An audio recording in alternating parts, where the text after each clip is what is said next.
சரி, இப்போ வந்து நம்ம டீசல் இன்ஜின் போவோம். டீசல் இன்ஜின்லேயுமே வந்து ஹார்ஸ் பவர் அண்ட் டார்க் கம்மி பண்ணி, ஆனால் டீசலில் வந்து 4 சிலிண்டர் இன்ஜின் தராங்க.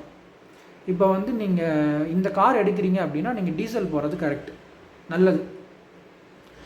இப்போ டீசல்லையுமே வந்து ஹார்ஸ் பவர் அண்ட் டார்க் கம்மி பண்ணியிருக்காங்க சொன்னேன்ல. ஃபார் எக்ஸாம்பிள் வந்து நம்ம 2019 வந்து BMW X1 எடுத்துப்போம்.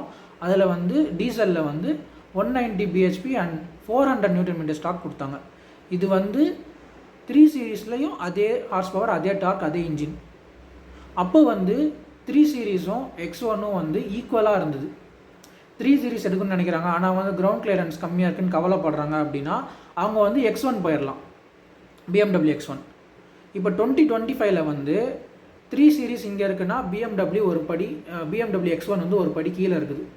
ஸோ ஃபஸ்ட்டு வந்து ஈக்குவலாக இருந்துச்சு 2019. இப்போ 2025 வந்து 3 சீரீஸை விட X1 வந்து ஒரு படி கம்மி. ஸோ உங்களுக்கு வந்து டீசல் என்ஜின் போகிறீங்க, உங்களுக்கு வந்து 3 சீரீஸில் கிடைக்கிற அதே ஹார்ஸ் பவர் அண்ட் டார்க் கிடைக்கணும் அப்படின்னா நீங்கள் BMW X3 தான் போகணும்.